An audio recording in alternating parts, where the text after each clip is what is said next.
Bonjour à toutes et à tous et bienvenue dans un nouvel épisode des Servette Talks, un premier épisode des Servette Talks qui va être filmé, vous nous voyez là. Vous allez voir aussi deux acolytes qui sont en face de nous qu'on va vous présenter évidemment avant de commencer ce podcast. Dans ce podcast, on va vous parler du Servette FC Chenois féminin et du Servette FC. On va revenir un petit peu sur la deuxième partie de saison qui a recommencé depuis la trêve hivernale. Et pour ce podcast, j'ai le plaisir déjà de me retrouver avec Ethan Fasnard. Comment tu vas, Ethan ? Ça va très bien, merci Thomas pour l'invitation.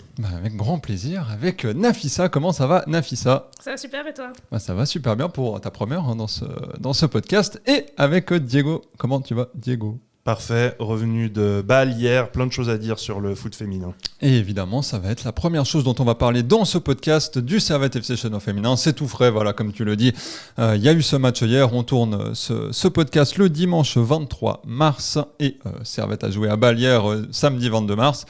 Cette saison qui s'est terminée, on va directement en parler de cette deuxième partie de saison avec ça s'est pas forcément très bien passé pour le Servette FC Chenois féminin. On va parler du championnat, de ce qu'on attend pour les playoffs évidemment après, et on va aussi parler de cette demi-finale en coupe perdue malheureusement. Qu'est-ce qu'on peut dire un petit peu sur cette deuxième partie de saison ? Est-ce que vous avez un petit peu un retour global sur ce que vous pensez de ce Servette FCCF ? Sur cette deuxième partie de saison, c'est un peu moins bien que les années précédentes. On finit 3e, donc c'est une première depuis l'introduction des playoffs pendant la saison 2021-2022.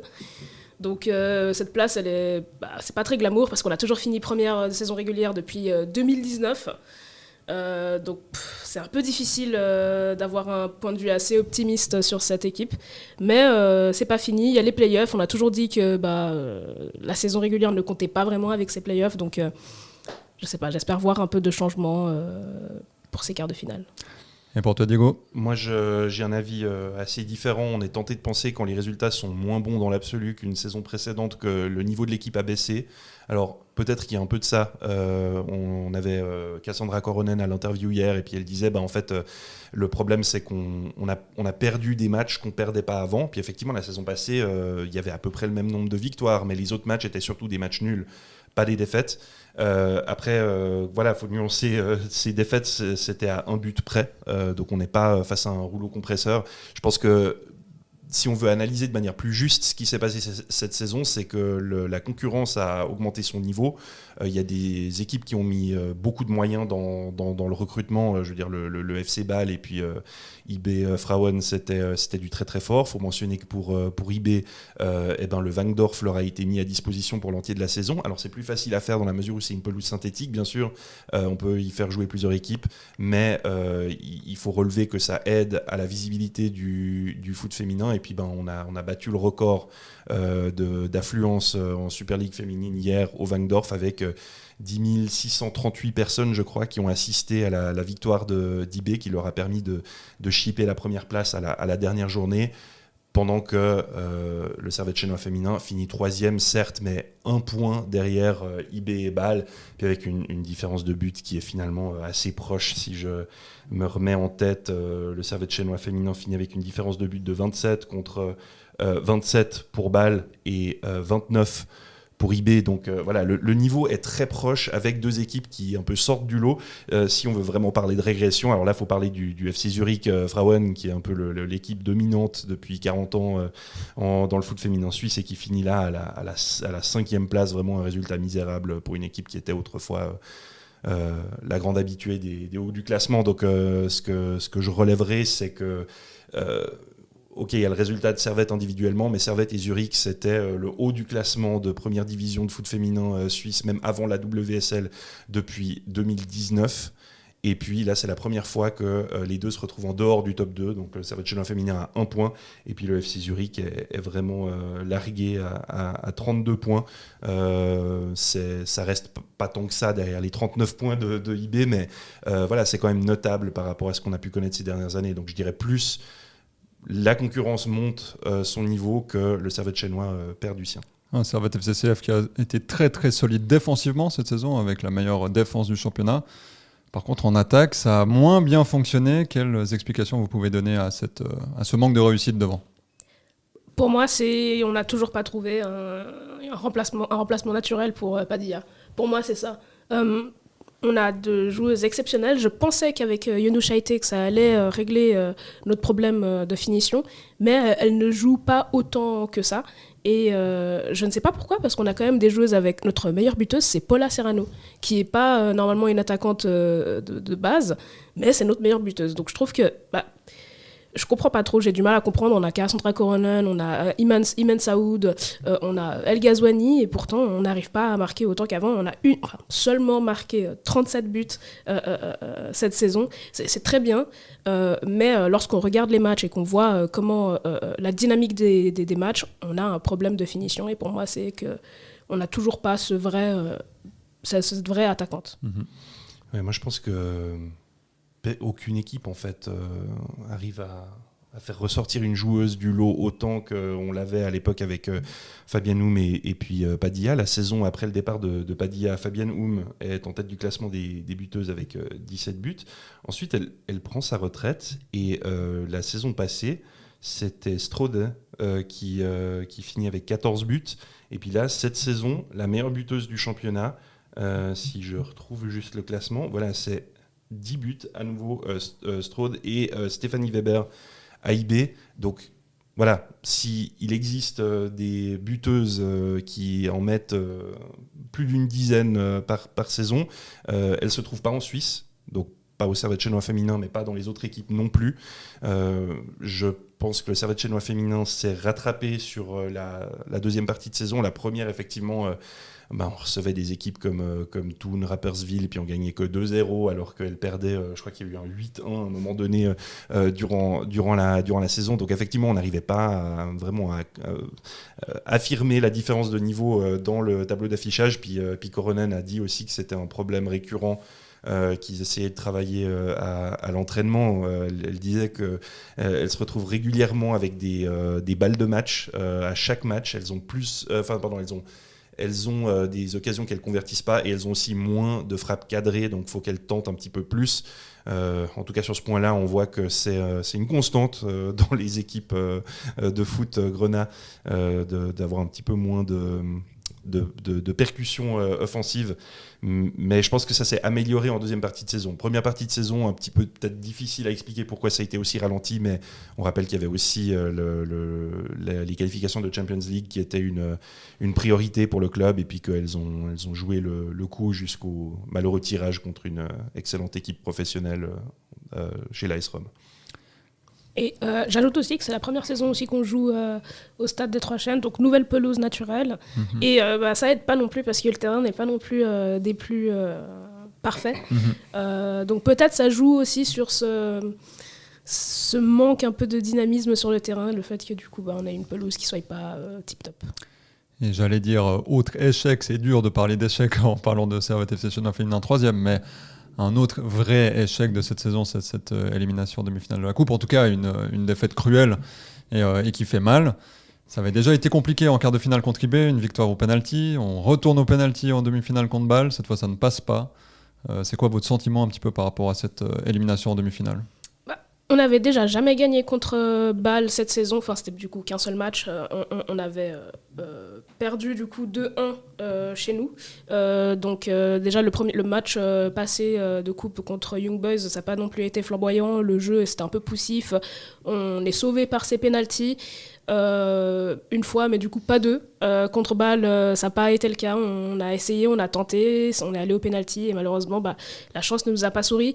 Après, c'est les pénaltys, c'est un peu moins amer, cette défaite puisque c'est au pénalty, mais c'est quand même très très très dommage de perdre dans cette période. Moi, je pense que ça illustre l'analyse que je ferai au début, c'est que ça montre à quel point les vrais rivales du Servette Chénois féminin en ce moment, c'est plus Zurich, mais c'est Bâle et IB. Alors, ça passe contre IB.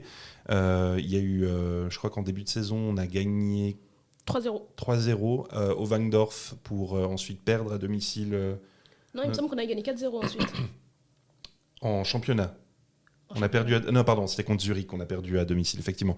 Donc, en championnat, ça joue. En coupe, c'était plus serré. Contre le FC Bâle, on a perdu 2-1 à domicile en championnat. Là, on vient de faire un nul hier. Il a fallu les tirs au but pour se départager en coupe. On est dans la même moitié de tableau pour les playoffs que le FC Bâle. Du coup, c'est potentiellement des adversaires en demi-finale si on se qualifie contre Getse et elle contre Arao.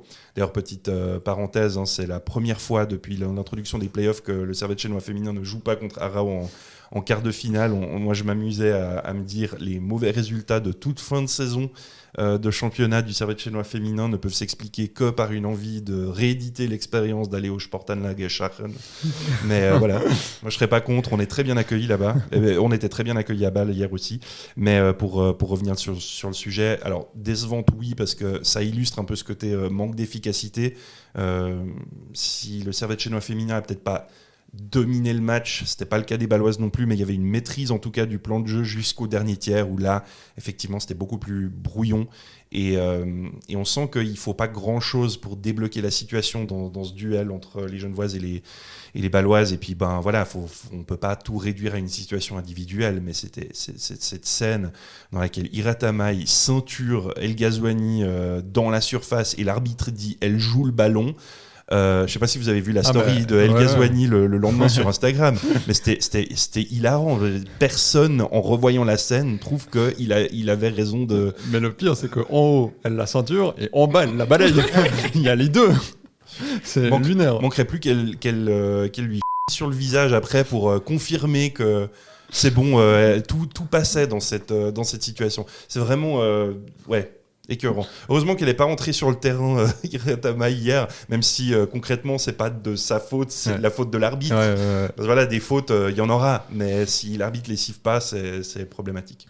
Et si maintenant on se tourne un petit peu vers le futur, j'allais dire, mais juste pour les prochaines semaines, c'est playoff. Qu'est-ce que vous en attendez ? Bon, on va tous dire le titre évidemment, mais comment vous envisagez ces playoffs ? Quel est votre pronostic plutôt que qu'est-ce que vous voulez avoir vraiment ? Alors déjà, il y aura quelque chose d'autre avant les playoffs. Donc on a appris ça en discutant avec le staff de l'équipe hier, mais vendredi à Milan, il y aura un match amical AC Milan Servette Chénois féminin. Donc Yanoucha Ité qui va retrouver ses anciennes coéquipières.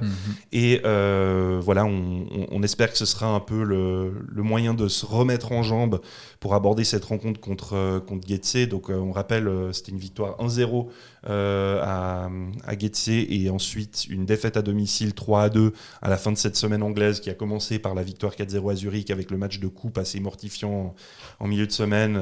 Voilà, Kersandra Koronen avait l'air de dire qu'elle se faisait aucun souci pour les quarts de finale.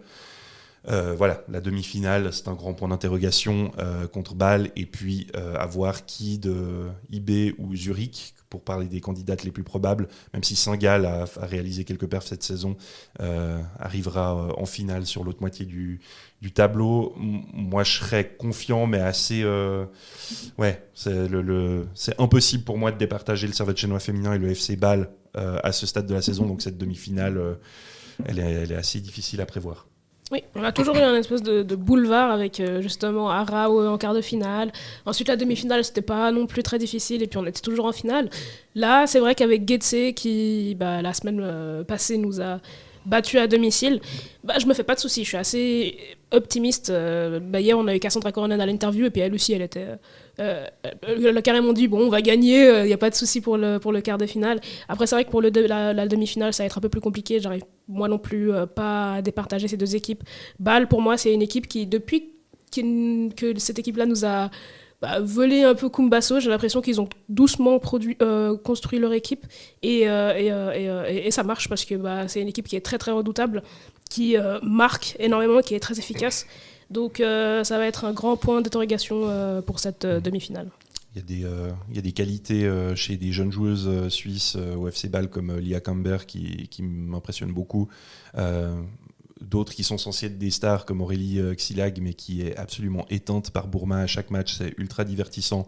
Si vous voyez un Servette Chénois Bâle, regardez juste le nombre de duels que Daina Bourma remporte face à celle qui est censée être la star de cette équipe bâloise. C'est un régal.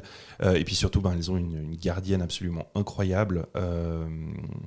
Anna Klink, l'Allemande, qui, alors certes comme remplaçante, mais a quand même un championnat du monde moins de 20 ans qui date de 2014 avec l'Allemagne. Elle était remplaçante, mais voilà, ça dit un petit peu le niveau. Elle a joué absolument chaque minute de tous les matchs compétitifs du FC Bâle cette saison.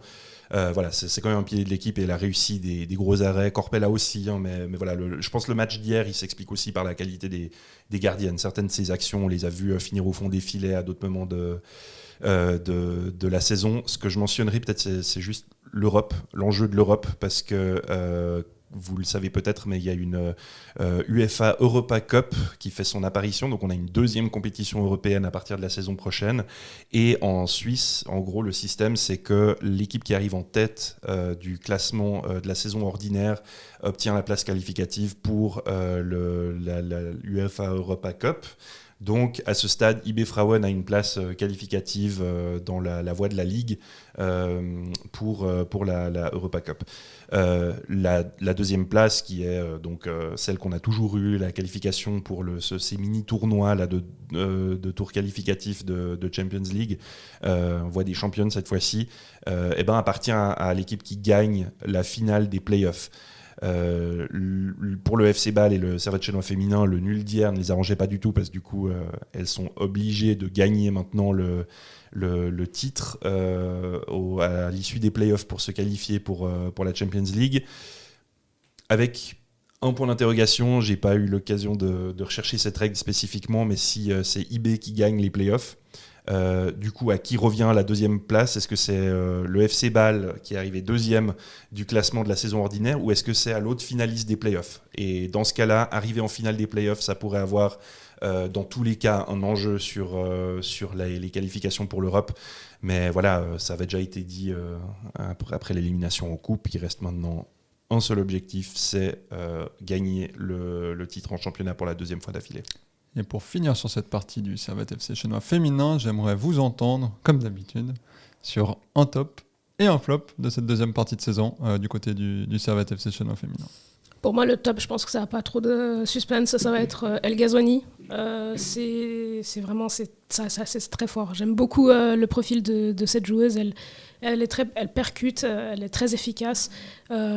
Peut-être elle ne marque pas autant, mais je trouve qu'à chaque fois qu'elle rentre ou à chaque fois qu'elle joue, il y a quelque chose qui change. Il y a un certain... Je sais pas, elle est très dynamique. En tout cas, pour moi, mon top de la saison, c'est Imen El Ghazouani. Et toi, Diego ?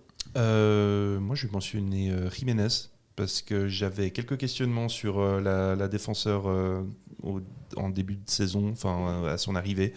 Et puis là, elle s'est clairement imposée comme un élément fondamental de la charnière centrale avec Ana Jelencic. C'est un duo qui fait des merveilles. Alors c'est toujours un grand débat sur quelle est la hiérarchie en défense centrale. Mais voilà, je pense que Jelencic, ça reste la joueuse la plus fiable sur l'ensemble. Mais c'est Jiménez qu'on voit de plus en plus apporter cette assurance. Et puis, petit fun fact sur cette saison, je suis allé regarder tous les buts inscrits par des Servettiennes cette saison. Et tant Jelencic que Jiménez ont chacune marqué 2 buts cette saison. Jiménez a marqué du coup en championnat une fois et en coupe contre le FC Bâle, c'est elle qui avait ouvert le score. Et puis Jelencic a marqué en début de saison et également en coupe. Donc je dirais Jiménez. Et pour le côté des flops, si vous voulez ne pas en donner, vous pouvez aussi. C'est comme vous le souhaitez. Pour moi, en flop, je pense que je dirais... c'est Lazaro pour moi. Paloma Lazaro, on l'a recruté du coup en été. Et j'ai pas grand chose à dire dans le sens où pour moi c'est juste mon flop. Elle a pas montré grand chose sur le terrain. Les peu de minutes qu'elle jouait, c'était assez stérile. Donc pour moi, mon flop de cette saison, ce serait Lazaro. Moi, je vais peut-être choquer, mais je vais dire Revelli, parce que son retour était très salué. C'est une joueuse qui a déjà connu le club et puis qui revenait avec une solide expérience dans les pattes. Et puis elle a bien commencé la saison, mais elle s'est progressivement effacée. Et à vrai dire, je comprends pas trop pourquoi. Je peux pas tout réduire au fait que c'était la première joueuse à rater un tir au but contre le FC Bâle, parce que bien sûr, on peut pas résumer une saison là-dessus. Mais effectivement, son impact dans le jeu a vraiment diminué, je dirais, sur cette fin de saison, à peu près au même moment que les résultats du Servette chinois féminin commençaient à stagner, parce qu'en 2025, si on prend tous les matchs, y compris ceux qui sont terminés par des tirs au but, Servette n'a gagné que 2 matchs. Donc effectivement, il y a petite stagnation, et puis je pense que voilà, ça correspond aussi à l'état de forme de Révéli. Allez suivre en tout cas ce Servette FC chinois féminin pour ces playoffs qu'on va évidemment vous faire vivre sur les antennes de Lucarne Rona. Et on passe tout de suite maintenant à la partie sur le Servette FC. Jingle.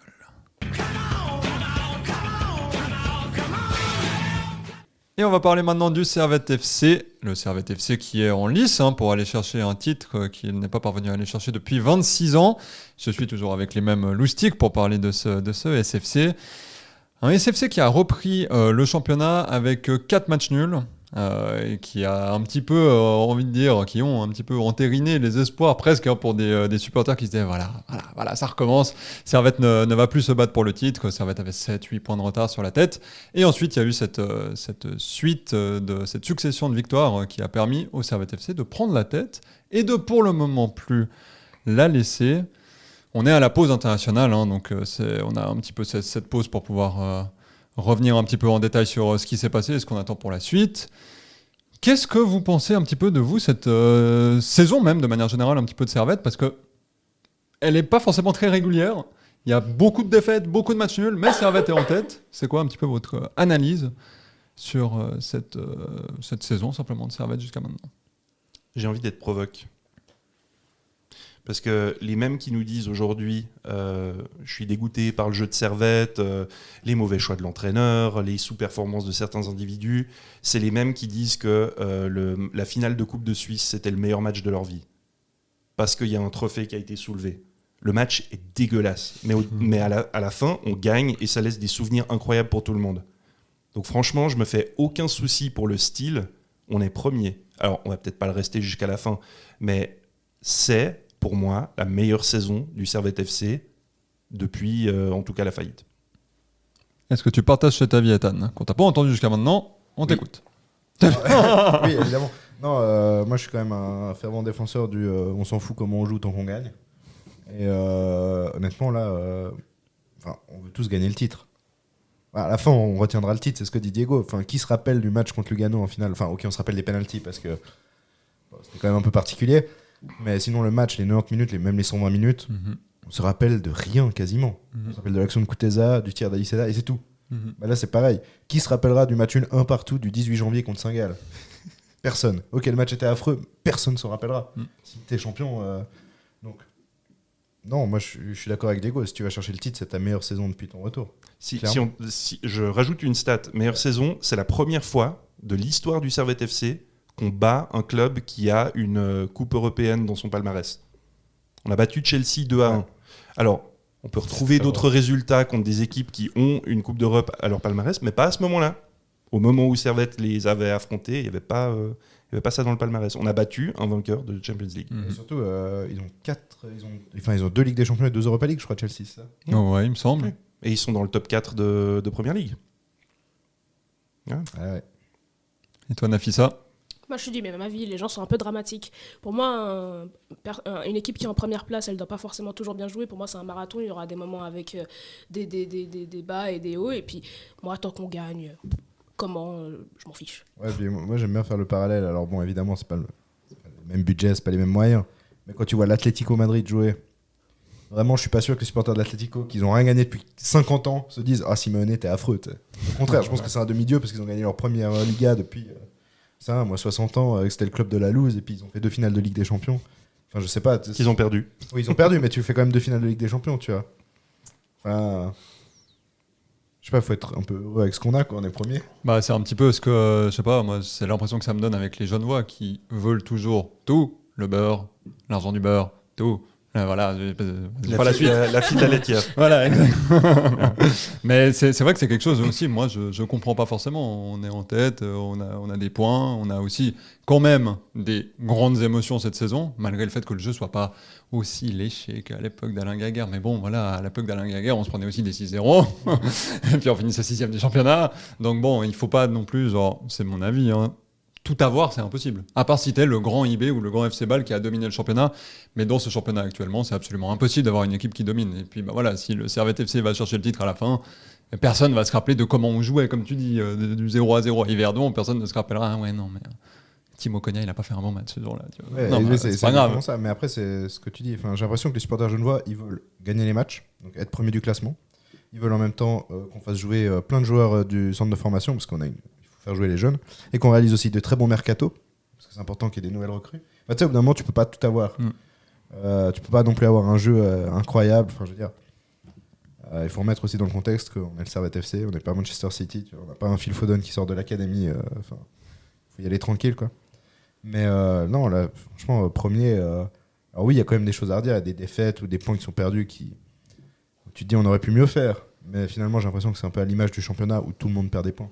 Bah ça, c'est une question que j'ai pour vous. Comment vous expliquez le fait que typiquement sur ces 4 matchs nuls d'affilée, on jouait bien, on mérite de les gagner ces matchs, on les gagne pas.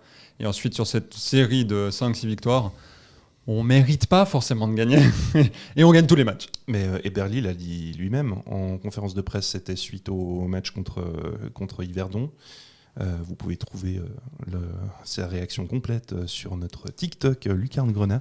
Voilà, petite pub terminée. Et sur Instagram aussi. Voilà, non, il y a moins de place pour les vidéos. Ah oui, c'est vrai, les versions longues sont sur TikTok. Très juste. Mais non, il l'a dit lui-même. Parfois, l'objectif, c'est pas de dominer un match. Tu t'épuises à dominer un match face à une équipe qui réussit mieux cet exercice que toi.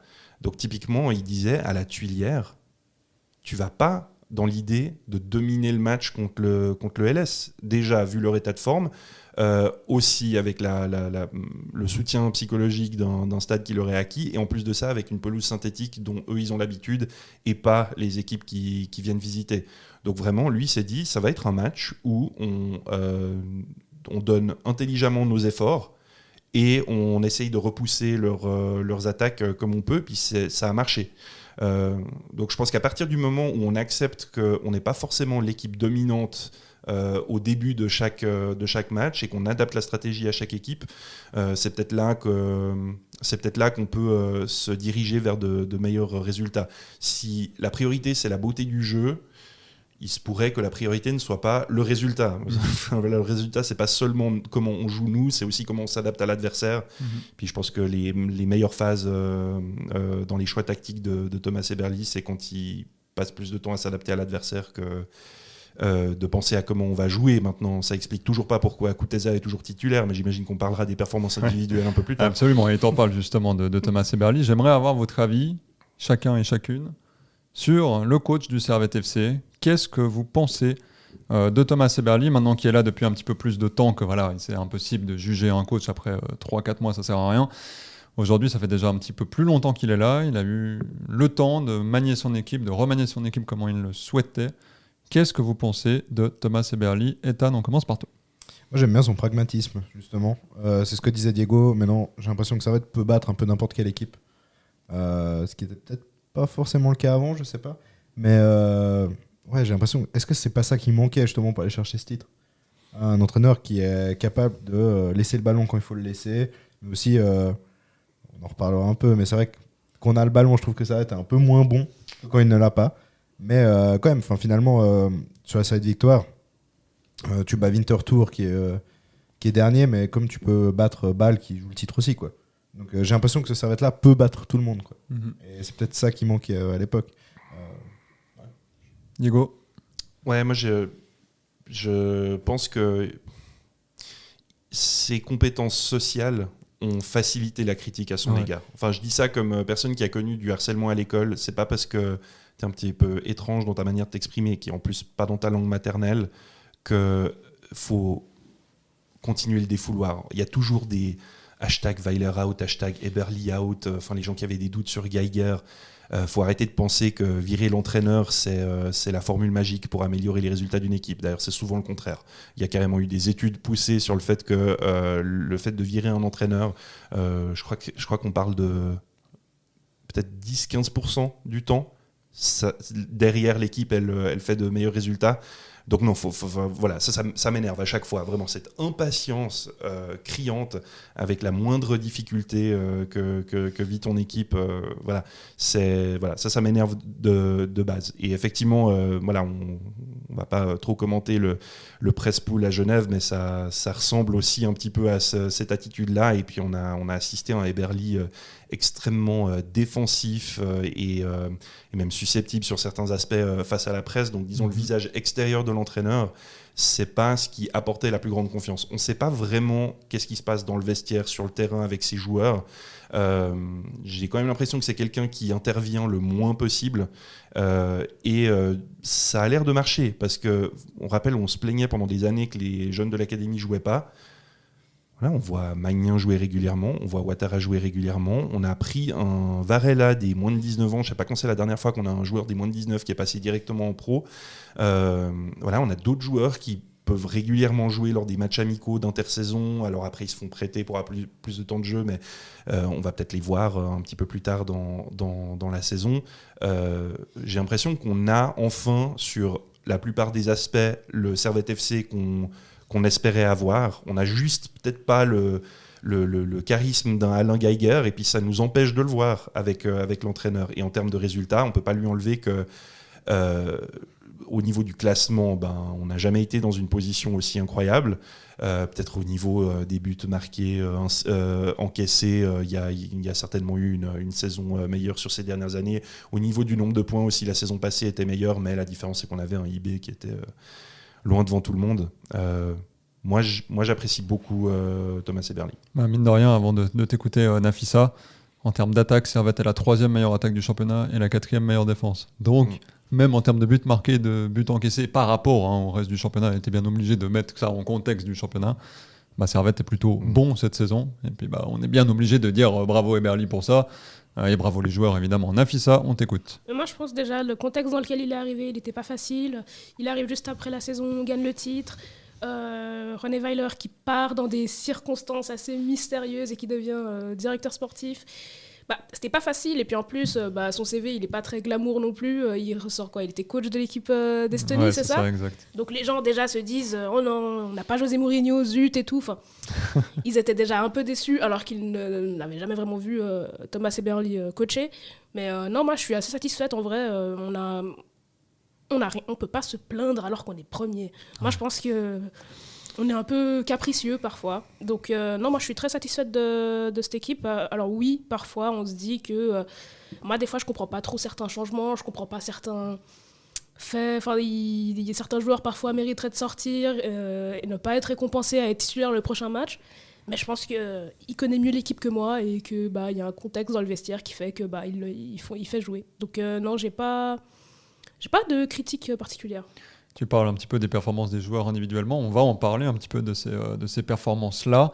Et j'aimerais vous entendre notamment sur un cas, le cas d'Eric Kuteza, qui a quand même une saison vraiment particulière.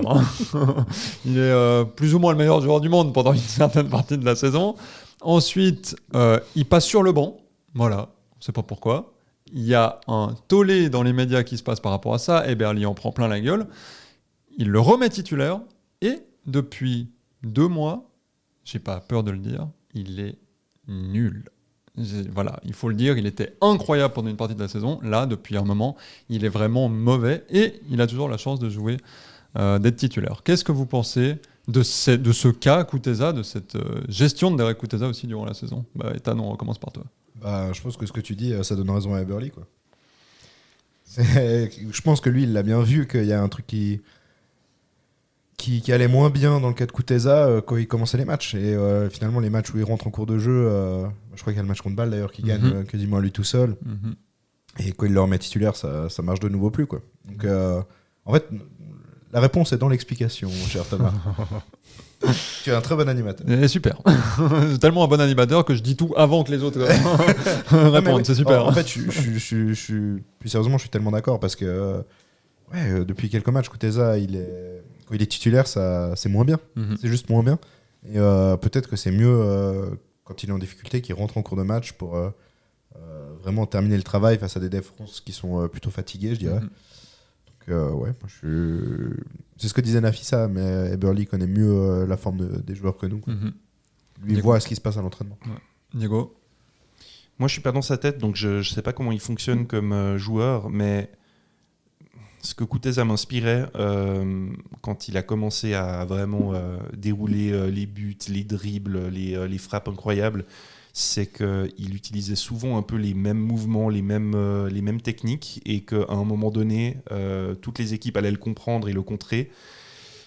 J'ai l'impression qu'on assiste un peu à ça. Et je ne sais pas dans quelle mesure il est conscient qu'il doit aussi se renouveler un petit peu. Il tente les mêmes crochets, les mêmes dribbles, les mêmes frappes, et puis on lui laisse non seulement moins d'espace pour le faire, mais il y a des matchs récemment où il perdait chaque duel. Chacun, non-stop, c'était terrible. Nous qui avons connu le but fantastique contre les Rangers, on se dit on aimerait revivre ça, mais visiblement les adversaires ont bien trouvé comment faire pour l'empêcher de réagir comme ça. Donc je pense que c'est à mettre aussi au crédit de Eberly de reconnaître qu'il a un avantage qui sera toujours positif, peu importe comment il décide de l'utiliser, c'est sa vitesse, et que ça a plus d'impact en fin de match qu'en début de match. Je comprends pourquoi il y a eu un tollé, parce qu'on sortait de la trêve hivernale. 2024, c'était Derek Kuteza, notre joueur phare. On était scandalisé qu'il ait pas reçu le prix de meilleur joueur de l'année. Et puis quand il est revenu, puis qu'il y a eu un peu le parallélisme entre relégué sur le banc et négociation de contrat, on pensait que c'était ça l'unique raison. Et puis, dès qu'il a été remis titulaire, effectivement, on a compris que c'était probablement pas la seule raison. Donc, je pense que ça ne donne pas tort aux personnes qui ont fait pression pour éviter une gestion calamiteuse du contrat, comme on l'a vu avec Chris Bedia il y a 1 an. Puis, je ne manquerai jamais de le rappeler, mais notre podcast de l'été dernier, j'avais signalé que les négociations de contrat avec Kuteza, ça allait probablement être chaotique. Voilà, ça fait toujours plaisir d'avoir raison. Voilà, c'était bien peut-être de rappeler au club qu'il faut qu'il s'améliore aussi sur ces aspects-là. J'allais presque mentionner les récentes prolongations, mais en fait c'était des clauses qui ont été remplies automatiquement, donc on va en parler dans quelques minutes. Mais voilà, du coup je pense qu'effectivement Derek Kuteza, il garde beaucoup de qualité. Faut juste qu'il en ajoute pour rester imprévisible et puis garder son génie créatif, parce qu'on sait qu'il l'a. C'est juste qu'il s'est un petit peu trop reposé sur les trucs qui marchaient le mieux pendant une certaine époque, puis là il faut qu'il accepte que tous ses adversaires le voient venir maintenant. Nafissa? Moi, je pense que tout a été dit. Non, mais dans le sens... après, moi, je pense que c'est difficile aussi de mettre Kuteza sur le banc. Ouais.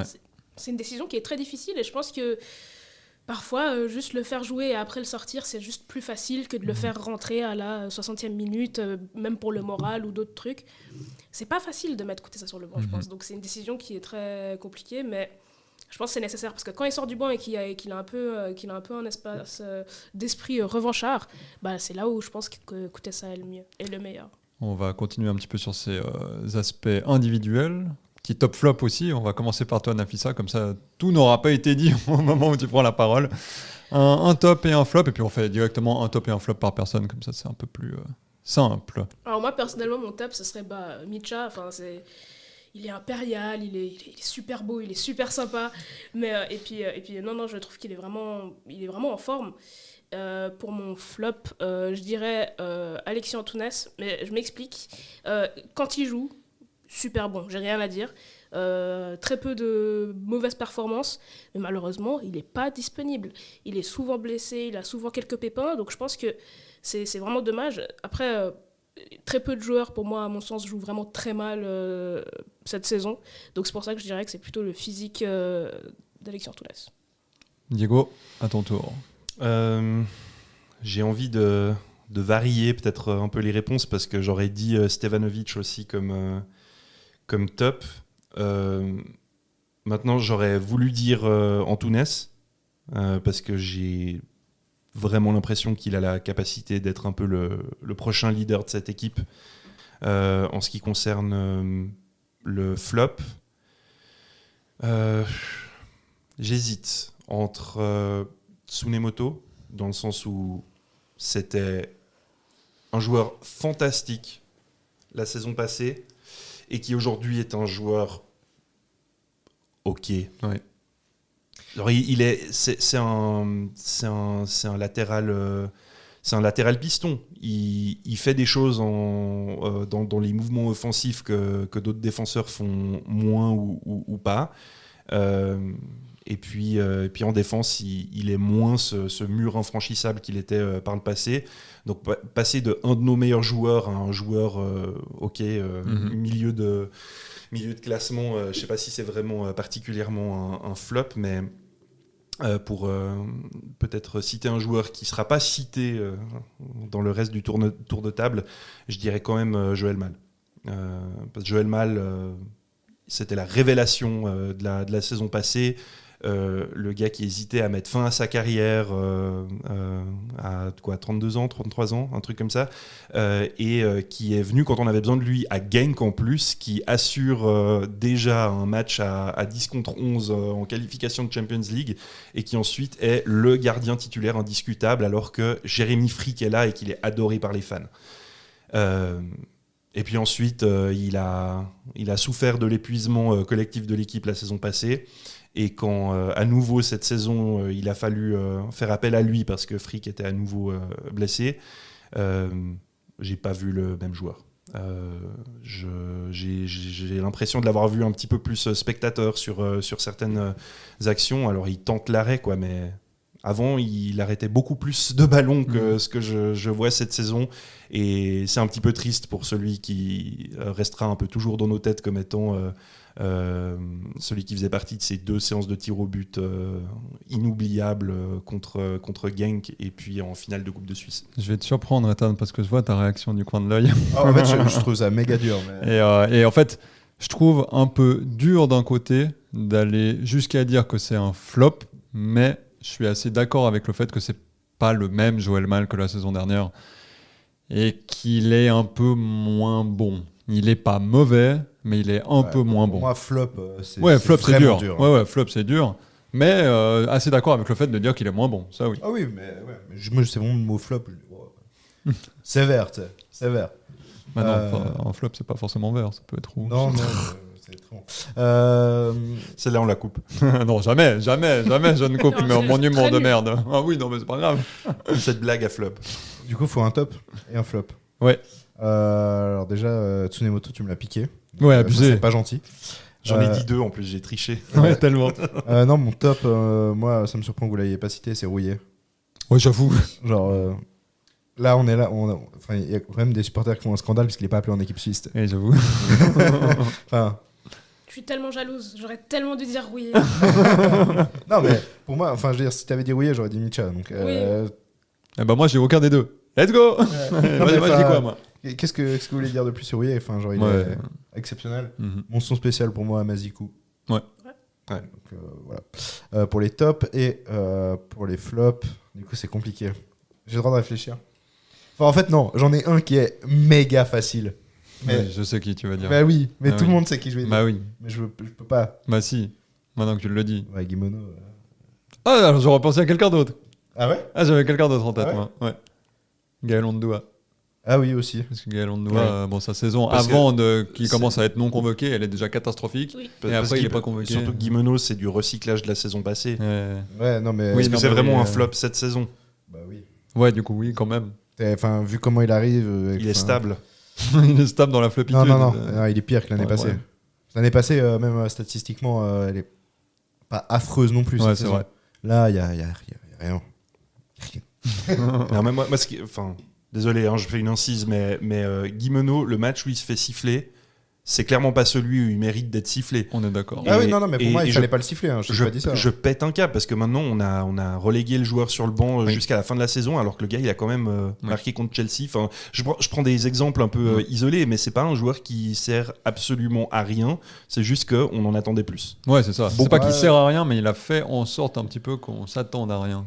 Bah, en fait, Parce moi, que ses entrées à chaque fois étaient vraiment mauvaises, il faut quand même le dire, cette saison.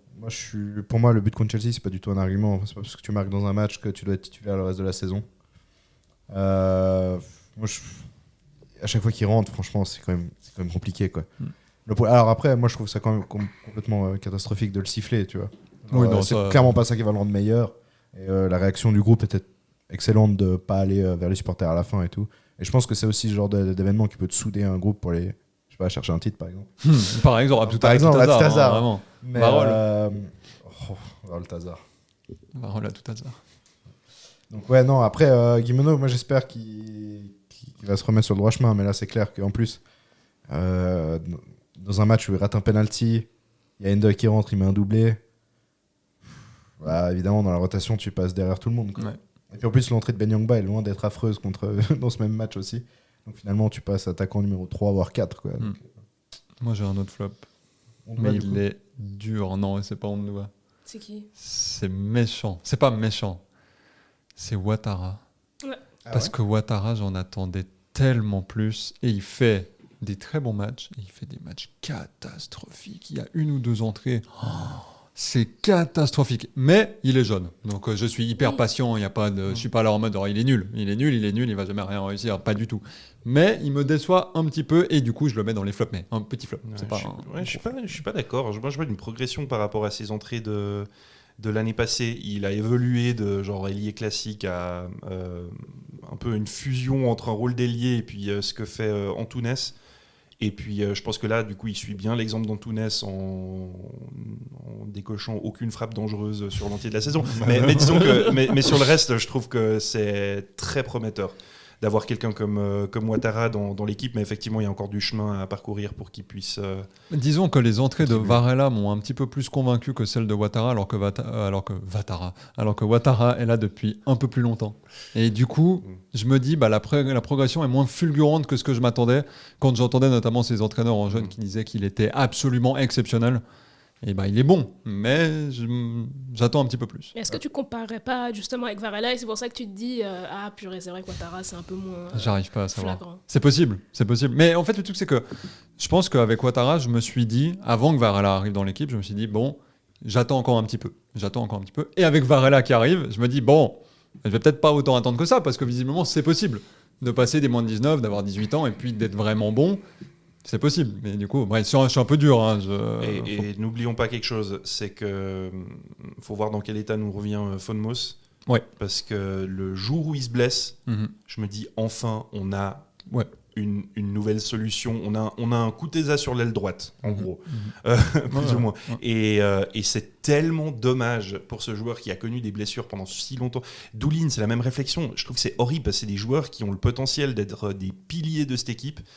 Et les blessures les plombent. Donc moi j'espère pour eux qu'ils arriveront à reprendre rapidement le rythme et la confiance parce que on a vu à quoi ils pouvaient ressembler sous leurs meilleurs jours. Et puis c'est des éléments que moi je veux voir dans le 11 de départ à chaque match. Aujourd'hui même, si vous allez regarder sur certains sites de statistiques défensives, Doulin reste dans le top 3 de Servette. Il a disputé quelques matchs en début de saison avant de se blesser à nouveau. Le jour où il revient à son meilleur niveau, mais ça va être incroyable. Tu parles justement de David Doulin. Je pense qu'on peut parler des prolongations de contrat, à moins que Ouais, tu je voulais veuilles juste quelque dire, chose. potentiellement, ça me fait penser à ce que tu as dit, le physique d'Antunes, moi, c'est le physique de Doulin. Ouais. J'adore David Doulin, vraiment, mais ouais, c'est trop dommage qu'il soit souvent blessé, c'est pas de sa faute, hein. Mhm. Mais ouais, j'aimerais le voir tout le temps, quoi. Après, Et, juste, on n'a pas mentionné quelques joueurs qui, à mon avis, méritent une mention spéciale. Je pense que Crivelli il fait une très bonne saison depuis son arrivée, pour commencer avec ça. Je trouve que Cogna, est-ce que c'est le meilleur joueur de l'équipe cette saison ? On peut clairement avoir le débat à la fin de celle-ci. Micha. Et puis ouais, on peut débattre du bilan de Séverin, mais on en sort un petit peu plus quand il revient à son meilleur niveau. Mais voilà, ça c'est juste quelques noms qu'on n'a pas encore cités dans la discussion. Mais du coup, pour revenir à David Doulin, la prolongation de David Doulin jusqu'en 2026, tout comme les prolongations de Gaël Ondoa et de Bradley Mazikou, on en pense quoi ? Mais déjà, on sait quelle est cette clause contractuelle automatique ? Je pense que c'est un nombre de matchs. Au nombre Ouais, de mais- minutes, un Au truc nombre de comme ça. minutes, un truc comme ça. C'est pour ça que Gaël Ouais, mais Ondoa... pourquoi c'est annoncé maintenant pour Doulin ? Le gars, il n'a pas joué depuis je sais pas combien de mois. Je pense que tu peux même pas le vendre, donc du coup autant. Je sais pas. Ouais, Pour je David pense Doulin, parce c'est que pas. faire une annonce groupée, je pense. Ouais, Tout c'est simplement. possible. Hein. Mais Et c'est peut-être pas les mêmes. Peut-être que du coup, ils ont attendu Ouais, c'est de peut-être- l'annoncer ouais, parce ouais, qu'il y en avait qui avaient la condition du temps de jeu et d'autres qui avaient la condition de, je sais pas, nombre de buts. Ouais. que Et moi, ça- je pense que Gaël Ondoa, il avait la condition de convocation. C'est pour ça qu'il avait été si non convoqué pendant des mois et des mois, enfin des semaines et des semaines, parce que je pense qu'il y avait quelque chose où il s'entendait pas sur genre le salaire ou j'en sais rien, ou juste sur continuer à Servette, tu vois. Peut-être qu'il voulait pas, et puis ils ont réussi à le convaincre dans la cellule sportive, et puis c'est pour ça que tout d'un coup, maintenant, il va être reconvoqué comme par hasard. En même temps, si la condition pour la prolongation de contrat, c'est le temps de jeu, et qu'ils veulent pas le prolonger, ils le font jamais jouer. Je vois pas vraiment quel accord il y a à avoir. Ils ont rien signé à Mais notre connaissance. Je pense que c'est Ondoa qui voulait pas. Je pense Ah. que Ondoa ne voulait pas que la prolongation soit effective. Ok. Comme ça avait été le cas il y a 3-4 ans, quand il était déjà parti à Hanovre, il y avait eu exactement la même situation. Mais pour ce genre de discussion, je suis toujours curieux de savoir, à votre avis, le problème c'est le joueur ou son agent? Parce que quand la discussion Alors se passe ça. mal, on tourne tous nos regards vers le club. Ouais. Mais faut pas oublier qu'ils ne discutent pas toujours directement avec le joueur. Ah, mais il y a 3 parties. Il y a le club, le joueur et l'agent. Et puis, les discussions se font entre les 3, et puis on sait jamais qui donne pas son accord. C'est pas pour rien Bradley que Mazikou, par contre, je pense que la prolongation de Bradley Mazikou, ça c'est le bonheur. hein. Je suis triste que ce soit juste 2026. Ouais, Moi, tellement. je travaillerais déjà sur 2040. 2027 ou 2028. Tu vois, et j'ai envie de le reprolonger encore. tu vois. Ouais. Genre, indiscutable, intouchable. Et franchement, Il est génial. Ouais. Je l'adore. Il est juste trop fort. En plus, il est tellement gentil. Tellement Oui. adorable. Ah. Un régal. Quand on a fait son interview, que vous pouvez retrouver sur la chaîne YouTube de Lucarne Grenade d'ailleurs. en plus, tu regardes la caméra. Bien sûr. On a découvert un joueur qu'on connaissait vraiment pas très bien individuellement. Incroyable, absolument incroyable. Ce gars mérite plus d'amour, tout l'amour du monde. Non mais moi je me souviens encore de la saison passée, mais notre défense, mais du régal. Citez-moi une équipe au monde dont vous préférez la défense à notre charnière Mazikou, Séverin, Rouillet, Tsunemoto. La Personne. saison passée, Personne. Aucune. c'était un régal. Alexander Arnold, Van Dijk, Robertson. Nul. Qui sont-ils? On s'en Nul. fout. Qui les On connaît s'en fout. Qui les connaît On s'en vraiment fout. Voilà, Bradley Mazikou, meilleure prolongation possible. David Doulin et Gaël Ondoa, 2 milieux défensifs qui sont prolongés. Qu'est-ce que vous pensez du fait que les 2 soient prolongés? Est-ce que vous auriez aimé que justement ça se passe comme ça, que les 2 soient prolongés, ou qu'un seul des 2 soit prolongé, ou voire aucun des 2?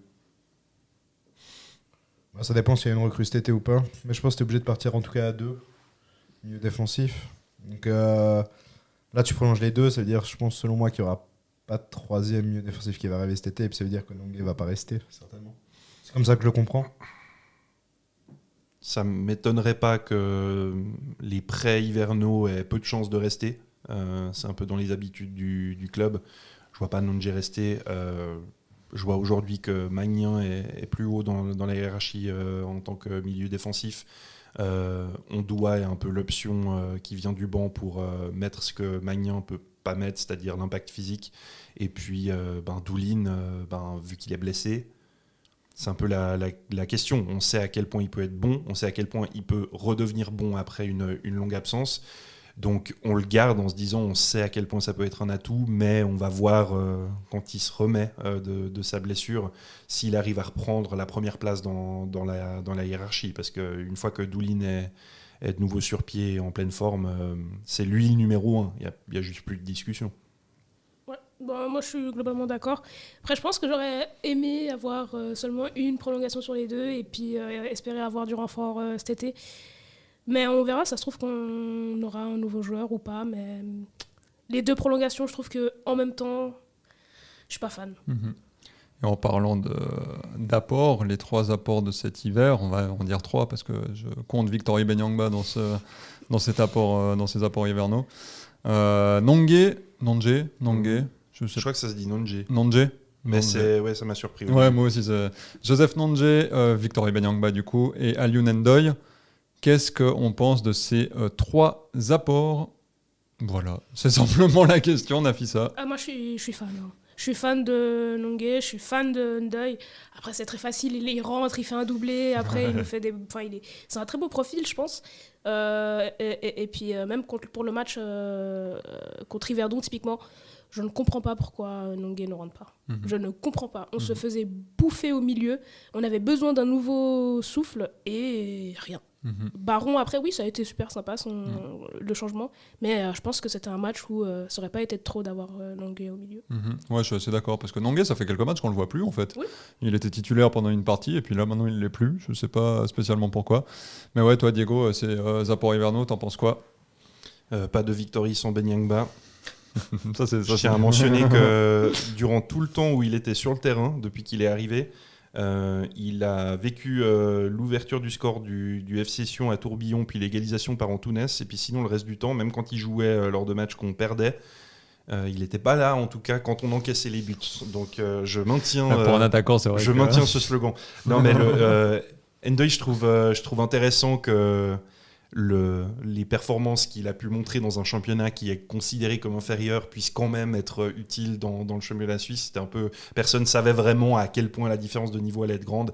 Et puis, on a besoin de personnes qui tentent des trucs et ça passe. Parce que souvent, on fait le reproche à Servette pour la beauté du geste, tenter une passe de plus et puis au final, il n'y a jamais de frappe. Avec lui, finalement, on a des buts depuis son arrivée. C'est ce qu'on demande aux attaquants, c'est aussi de profiter des occasions, notamment données par un ancien repris de justice, d'aller marquer des buts. Spécial dédicace. Tu parles de trucs à tenter, je pense à cette volée en pivot de Aliou Ndoye contre Yverdon et je suis là, mais qu'est-ce qu'il fait? Il va se faire les croiser et la reprise est incroyable, elle passe juste au-dessus de la lucarne. Mais faut tenter des trucs, un peu plus d'insolence, un peu plus d'égoïsme. Ça ferait pas de mal, ça ferait pas de mal. Et je dis pas qu'à nos attaquants.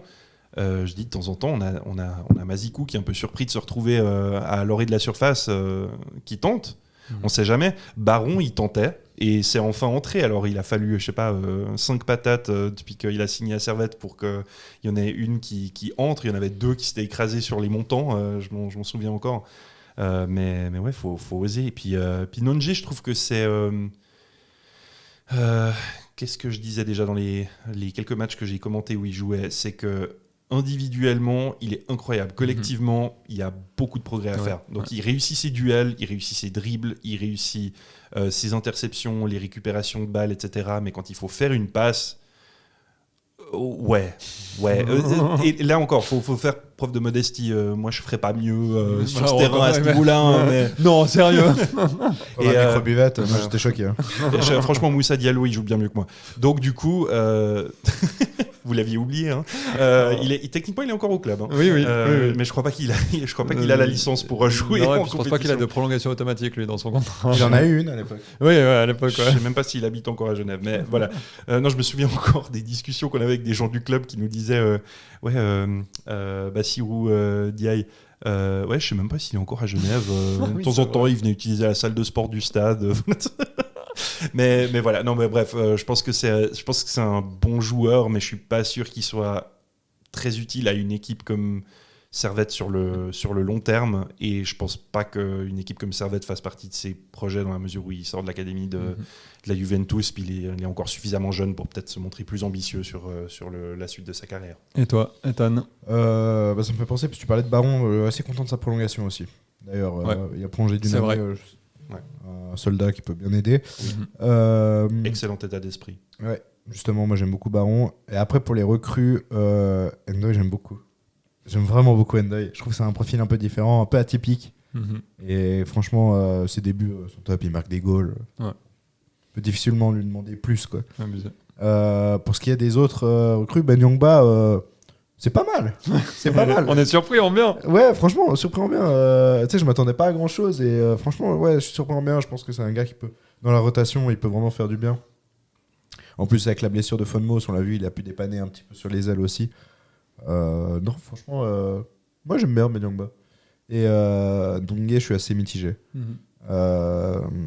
Ok, au début, tu étais titulaire, maintenant, s'il joue plus du tout, ça me surprend un peu. Il y a sûrement une raison derrière. Et tu vois, Diego parlait d'ambition et tout, parce qu'il est encore assez jeune et tout, mais bon, je sais pas, si tu joues pas à Servette, je vois pas comment tu vas pouvoir réintégrer la Juve, tu vois, typiquement. Du coup, Ouais, je sais pas. Nongué, je suis un peu mitigé. J'attends de voir la suite de la saison. Mais bon, pour l'instant, c'est clairement celui des trois qui me plaît le moins. Ouais. Je pense que vous avez tout dit hein, sur ces recrues. À Il y moins a que juste Diego... un truc pour rebondir sur NDI parce qu'on parlait de plus oser tirer. Je n'avais pas trop checké les stats, les statistiques du championnat, mais il y en a une quand même qui est notable. C'est que Servette est en tête du classement des tirs cadrés par match. 5,9 tirs cadrés par match, devant Bâle 5,8 et IB 5,5. Donc voilà, si les attaquants du Servette FC nous écoutent, osez tirer. J'imagine que tu voulais dire Endoy et pas Ouais. Ndiaye. Mais oui, pardon. c'est ça. Mais c'est pas grave. Hein. C'est pas de problème. Dernière partie. On va pas aller trop en détail sur la fin de saison. Moi, j'aimerais juste vos pronostics. Le top 3 à la fin de saison de Super League. Je vous laisse le petit top temps 3. de réflexion. Pas top 6. Top 3. Non, top 3. Top 3. Le top 6, voilà, ça ne nous concerne pas, on y sera. Voilà, un petit peu d'arrogance, voilà, un petit peu de mépris, c'est bien. Mais non, j'aimerais votre top 3, fin de saison, 38e journée, qui est champion, qui est vice-champion, qui est 3e. Et celui ou celle qui a l'idée en premier, Moi, je l'ai, je crois. Hein. eh bien, vas-y. Moi, je l'ai, je crois. Moi, je l'ai, je crois. Ouais. Je pense que Lugano sera pas sur le podium. Je mets Lugano 4e. Je mets IB 3e, Bâle 2e, ça va être premier. Très bon, ça. Drop de Mike. Drop de Mike. Est-ce que quelqu'un a un autre top 3 ? Moi, je mets Lugano sur le podium. Donc, Lugano 3e, Bâle 2e, Servette 1er. Diego ? J'ai pas envie de céder à la tendance du moment, mais je pense que je vais réviser légèrement mon pronostic de début de saison. Donc en début de saison, je disais Lugano 1er, IB 2e, Servette 3e. Je pense que je vais mettre toujours Lugano 1er, Servette 2e, mais Bâle 3e. C'est difficile à dire hein, parce que moi je mets pas Servette champion non plus. En fait j'y crois. Ouh. Vraiment. J'y crois énormément. On va gueuler pour dans tous les stades jusqu'à la fin de la bien saison. sûr, évidemment. C'est tout ce qu'on veut. Ouais. Mais il y a une différence entre les espoirs et le C'est ça, pronostic. c'est exactement Moi, j'y ça. crois. Moi, je pense qu'on va être champion. Moi je pense que ce sera Bâle 1er, Servette 2e, IB 3e. Ah, tu mets Lugano en dehors du Ouais, Lugano 4e. Lugano pour moi ils sont... Non mais je sais pas, mais c'est tellement difficile à dire. Lugano il pourrait être premier la même chose hein, à la fin de la saison. Je sais pas, mais je vais rester là-dessus. Je vais mettre Bâle 1er et ça va me saouler parce que je n'aime pas ce club. Vraiment, je n'aime pas ce club. Bâle 1er, surtout encore plus avec ce cher monsieur Degon à la présidence. Vraiment, et leur politique, vraiment, je trouve ça m'énerve vraiment. Donc, mais voilà. Bâle 1er, Servette 2e et IB 3e. Pour moi, on gagne les 2 prochains matchs.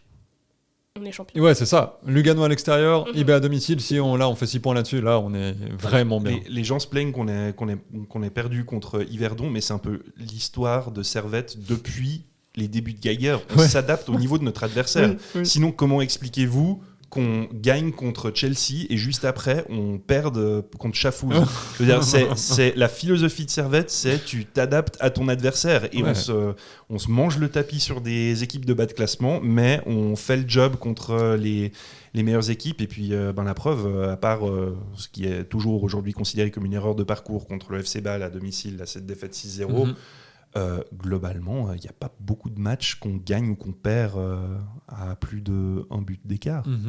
Et puis même sans parler de Chelsea qui pour moi est un match un petit peu à part parce que voilà, Chelsea n'avait pas l'équipe type, etc. Ça n'empêche que Lugano, on les bat 3-0 à domicile, que Bâle on les bat 2-1 en étant vraiment meilleur qu'eux. Et je pense vraiment pour l'entièreté du championnat, vaut mieux perdre des points contre des petits que perdre des points contre des gros, parce que c'est des matchs à, entre guillemets, à élimination directe. On va dire que c'est des matchs à 6 points, c'est toujours la même chose. Tu perds contre Bâle ou tu gagnes contre Bâle, il y a 6 points d'écart entre les deux résultats. Donc, vaut mieux, si on a le choix, perdre des points contre des petits que contre des gros. Je ne sais pas si vous avez encore quelque chose à ajouter. En fait, juste pour rebondir là-dessus, si Lugano gagne le prochain match contre Servette, tout le monde va dire oui, Lugano en pole position pour prendre la tête. On oublie d'une semaine à l'autre que tout le monde est si proche les uns des autres. Quelqu'un fait un screenshot, Servette en 4e place, la saison est perdue, on est derrière la différence de but. Enfin, c'est même chose avec le foot féminin dont on parlait avant. Je veux dire, Servette Chenois féminin est à 1 point derrière la tête du classement. Au bout d'un moment, il faut aussi prendre ça en compte. Mais voilà, je ne sais pas si vous avez encore quelque chose à ajouter. En tout cas, ça a été... pas de victory sans Ben Yangba. Pas de victory sans Ben Yangba. On va garder ça pour la fin de ce podcast. C'était un plaisir pour moi et pour nous de vous faire vivre ce nouvel épisode, ce premier épisode filmé. Merci Nafissa d'avoir été là. J'espère que c'est bien allé pour toi. C'était superbe. Merci à toi Diego. Merci. Et merci à toi Ethan, ce fut un de rien, plaisir comme d'habitude. N'hésitez pas à nous suivre sur les réseaux sociaux, sur Instagram, sur TikTok, sur YouTube. Vous nous trouvez absolument partout et on va continuer de vous faire vivre la passion Grenat avec nos commentaires de match et avec tous nos posts. Merci beaucoup et à tout bientôt. Bye bye.